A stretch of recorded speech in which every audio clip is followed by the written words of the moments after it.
Welcome to Sens Talk.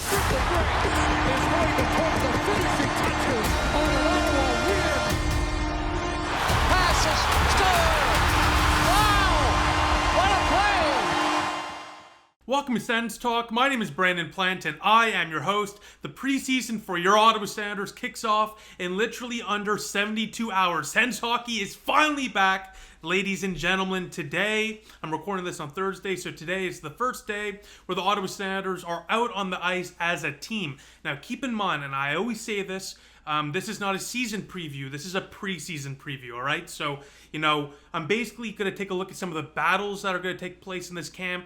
Don't expect, any, especially on the first day, the line combinations to really mean much. Travis Green literally warned about that yesterday in the press conference he did with Steve Stais. So in this video, I'm just going to take a look at some of the battles you should be watching out for in this preseason because, you know what? Yes, most of the lineup is basically set in stone, but there are a couple of positions or spots in the lineup where something can change. So we're going to take a look at that in today's video. But before we do, I want to say thank you to Dylan Puckniak and Keller Williams Sports and Entertainment for sponsoring Sens Talk, as Sens Talk is proudly presented by Dylan Puckniak, Ottawa's exclusive realtor with Keller Williams Sports and Entertainment. Providing a bilingual real estate service that serves the Ottawa-Gatineau community, Dylan Puckniak is also specialized in supporting professional athletes that come and go in our city, providing a service that takes care of the people at the highest level. For a realtor experience puts you and your needs first, visit dylanpuckniak.kw.com. That is dylanpuckniak.kw.com to find out more today. Again, thank you to Dylan Puckniak and Keller Williams Sports and Entertainment for sponsoring Sens Talk. Now with that, let's get into today's video. So I've written down 5 different battles to take a look at, or to watch I should say, in this year's training camp / preseason. The first one, not surprisingly, obviously, right, in my opinion, is the biggest one and more importantly, the biggest question mark.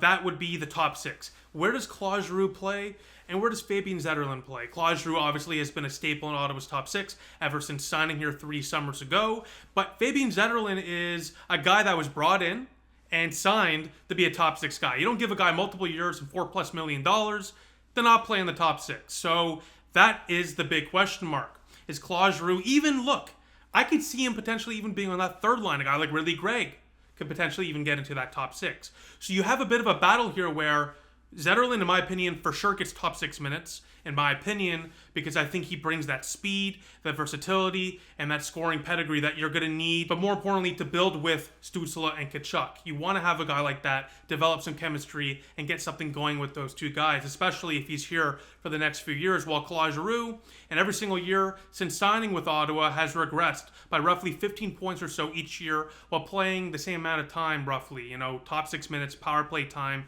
and it's been regressing by 15 points a year. Now look, Claude Giroux, Hall of Famer, no doubt about that. This is a guy that, in my opinion, could still play top 6 minutes. I just think a guy like Zetterlund, who has more of a ceiling, in my opinion, absolutely should get a look. But you have to keep in mind this one thing when it comes to Claude Giroux. Tim Stützle, not the greatest face-off guy. However, in the playoffs, he had the highest face-off winning percentage in the playoffs among Senator centers. So, ultimately, maybe he doesn't need Giroux anymore, but having a guy like Giroux next to him that won 61.5% of his face-offs last year certainly would not hurt. Now, do remember Tkachuk can win face-offs, but ultimately, having a guy like Giroux on your wing, especially when it comes to offensive zone face-offs, which that first line is going to be on for quite a bit, will not hurt, especially when Zetterlund is not a guy that wins face-offs. But in the contrary, on the second line, you have him with Cousins and whatnot. That's a solid line there that can win plenty of face-offs. So you can kind of see it both ways. Do you really need a guy like Tim Stützle to still have a mentor to win face-offs? Again, he led the Senators in the face-off winning department in the playoffs, all right? And he's only gotten better and better and better every single year since he's been in the league, close to 50% now. So a guy like Tim Stützle, I think he could handle it on his own, in my opinion. That's where I'm kind of seeing things, but I wouldn't be shocked if a guy like Travis Green, the Sens head coach, wants to have some insurance there in that first line. But Zetterlund, there's a lot of controversy around Zetterlund purely because he didn't produce after coming here from the San Jose Sharks. And I see this a lot. Well, Zetterlund should be in the bottom 6. He couldn't do anything for Ottawa. That contract's a massive overpayment, yada, yada, yada. Look, the same thing played out when he went from the Devils to San Jose a few years ago, mid-year. 3 to 5 points in 20 games with the Sharks, okay? Last year with Ottawa, 20 games with Ottawa, 5 points, 2 goals. Not great, obviously, especially when I'm talking about him like a top 6 winger. But you know what happened the next year after that half season, or not even like quarter season with the San Jose Sharks? He went off 20 plus goals. So why can't he do that again this year after at least half a year of, being acclimated and getting used to the Sens system, on top of the fact you're going to be playing with a guy like Tkachuk, Stützle? There's no reason in my mind, and I think in many of yours, that Zetterlund shouldn't be able to do the exact same thing he did in San Jose, but potentially even better. So that's why I would put a guy like Zetterlund on that first line. You don't need Stützle to have a guy next to him that can win faceoffs. Stützle can win the faceoffs. You need a guy next to him that can help him put the puck in the back of the net. Stützle's going to score. Tkachuk's going to score. We need the guy on the right wing to be able to score too and distribute the puck. Zetterlund can do both. Giroux, this is interesting now where on the second line, he's going to be a bit slower, but he's going to be able to be insulated there with Cousins and Batherson, who looked fantastic with one another last year. And again, look, if things don't work out, you just swap them, right? So that's kind of how I see, the top 6 really shaping up. But again, like I mentioned already, Ridley Gregg's a guy that absolutely can potentially sneak in and get top 6 looks, and Giroux's a guy that I can see potentially slipping to that third line. Because again, he could win faceoffs. He's solid defensively. He could produce some offense still. Again, 18 points on the power play last year as well. So this is one of those good problems to have. You know what I mean? And I'm very excited to see how this battle plays out in camp. Now, the second battle I'm watching in this year's preseason is on the blue line. I'm wondering how that D-core is going to shake up, primarily because one of our key top 4 defensemen, Nick Jensen, may not be ready to go for the beginning of the year. Travis Green yesterday in the press conference mentioned how Jensen is progressing well and will skate with the team within the next week, but is unsure if he will be back and ready to go for, the season opener against Florida in October. So because of that, that leaves a few scenarios. One, Spence takes that top 4 spot. I can see that happening. I mentioned that as a possibility when we acquired him. 2, Carter Yakimchuk steals the show as he did last preseason, gets a top 4 position on that right side, brings some offense to the right side that's desperately needed, and gets a real shot to open up the year, at least for the first few games, until Jensen is back. Just get a taste, and then is sent back down to Belleville. Potentially, again, if he's already up with Ottawa, who knows if he gets sent down, right? But that's one scenario. The other one, of course, being Spence. And then the third, of course, is Jensen's just ready to go. Now, if Jensen is ready to go, and again, if he's already skating, we're 3 weeks away, it's looking pretty good that he will be ready to go within the first 5 or 10 games, I would imagine, of the season, potentially even game number 1, right? So if he's ready to go, here's how I would see the lineup, shaking up. You would have Sanderson and Zub, no shock, obviously, as the first pairing. We saw that today during the first skate. Chabot and Jensen, second pairing. And then the third pairing would be Tyler Clevin and Spence, who also were with one another today, with Nicholas Manapalo being the 7th D. I think Yakimchuk could absolutely be an NHL defenseman. I think he already is. I think he would bring a lot of offensive ability that we would need for this team, especially on that right side. My one drawback with Carter Yakimchuk is like they did with Chabot, like they did with Clevin, like they did with Norris, like they did with Batherson, and some of these other high-end prospects. They like to develop them and let them marinate a bit in Belleville. He's just coming out of the CHL. He's much more improved defensively, I would imagine, another year under his belt. But again, CHL is different than, pro hockey, right? So I would let him work it out there in Belleville, work out some defensive issues that he may still have, dominate offensively, get that confidence sky high, and then a year from now, when that opening is there, he's going to have that spot. I think this is the year where you give him a taste, even potentially to start the year. But for the full season, I think more likely than not, they're going to let him marinate in Belleville and let him dominate in Bell Vegas. So that's how I would see it shaking up. But again, you know what? Yakimchuk is a hell of a talent, and never sleep on a guy that's a talented player. So, you have a guy like that. You have a guy like Spence. Ultimately, the Sens are going to be okay in the top 4. And that's all that matters. Now, as I already mentioned in this video, unlike in previous years, the Ottawa Senators don't really have a lot of openings in their roster. Again, a good thing. You don't want to have a lot of question marks going into the year, right? So the less, the better, but there are still a couple question marks. I mean, primarily on that 4th line, who's going to be there, right? You got Nick Cousins, you got a guy like, of course, Lars Eller. But again, Eller's not healthy right now. He had a surgery. He may not be ready to go for the start of the year. So that opens up a position potentially for someone to take that spot. So who are some rookies or bubble players to watch going to this camp that can absolutely compete and push potentially a player that you would expect to make the team to not make the team. Again, there's always surprises out of training camp, right? So some of the players I'll be watching and I encourage you to follow as well would be Tyler Boucher. He needs to have a big camp. This is frankly his last shot to make the club and make an impression with his new regime. Stephen Halliday, Cutter Yakimchuk, Donovan Sabrango, Jan Yannick, Arthur Kaliev, Zach McEwen, Shell, and Oscar Peterson. These are some forwards and defensemen I would expect the Ottawa Senators to take a good look at going into this camp, and we will see at some point during this season. Those are all players that I would expect to see during this year, and there's a few that in particular I can see in that fourth line role or as the 13th forward. Again, when it comes to Yak and Sabrango, you're going to see them at some point, but you have Manapolo here as the 7th defenseman. Those are 2 young prospects. I don't know why you would have them on the bench, and you can't carry 8 defensemen, really. It's not efficient, so there's really no reason to do that, right? So again, if they have a great camp, they might get a spot, especially Yakimchuk, but the D core is really set. So the forward core is where, in my opinion, you can see a bit of a surprise, right? Especially, as I already mentioned, on that fourth line. You have Nick Cousins, you have Lars Eller, who may not be ready to go, by the way, for the start of the year. He had a surgery in the offseason.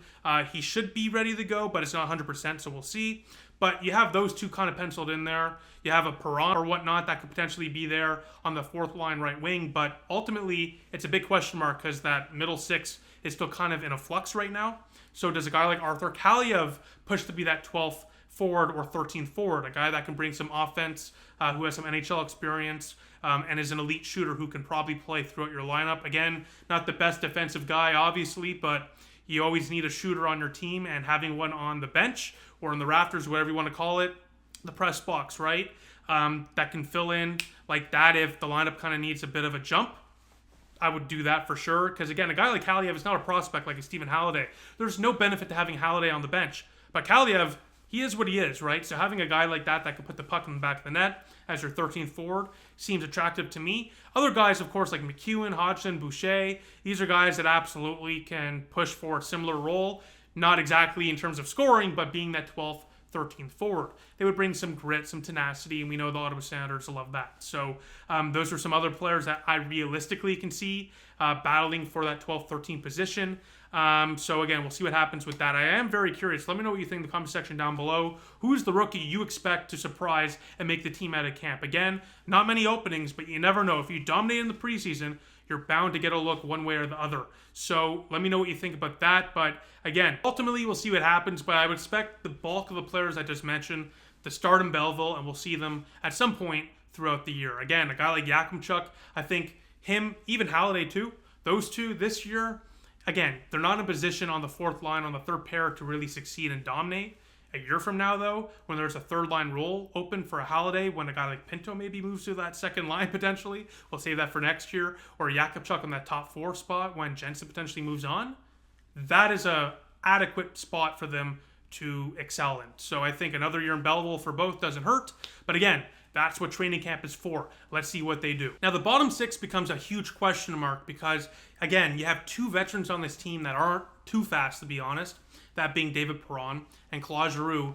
So because of that, you don't want to have 2 veterans who are slow in your bottom 6. That just is not going to do well, let's just say, in the modern NHL where speed is the name of the game, right? So because of that, one's going to have to be in that top 6, the other in the bottom 6. And I don't see a scenario where Giroux is not in that top 6 or in the top 9 overall. And Perron, again, I just don't see a scenario where he bumps Giroux out of that spot. So because of that, I see Perron being in the bottom 6. Now, I don't see them breaking up that third line either. The line of Pinto, Amadio, and Gregg absolutely dominated all last year and in the playoffs. So you can't break that up either. So a guy like David Perron might end up on Ottawa's fourth line to start the year. But again, having a guy like Perron there with Lars Eller and Nick Cousins, that's, again, not the fastest line, but a very defensively efficient line. And that's all you really need from your fourth line. And the fourth line also will bring some offensive ability. Perron, we saw it last year. He scored the last goal for Ottawa, in the playoffs. Electric moment. He still has a bit of juice left in the tank as well, just like Giroux, right? So having a guy like that can move throughout your lineup, but can give you solid minutes on that fourth line, probably get some power play minutes as well. I would love that personally because, again, I don't want to break up that third line, and I don't think you could have 2 veterans like Giroux and Perron in that bottom 6. And I just think Giroux gives you more in that top 6. So Perron, de facto, is going to be on that fourth line, in my opinion. But we'll see what happens. Again, there's a scenario where Gregg, kind of pushes Giroux out of the spot and maybe Perron surpasses him, right?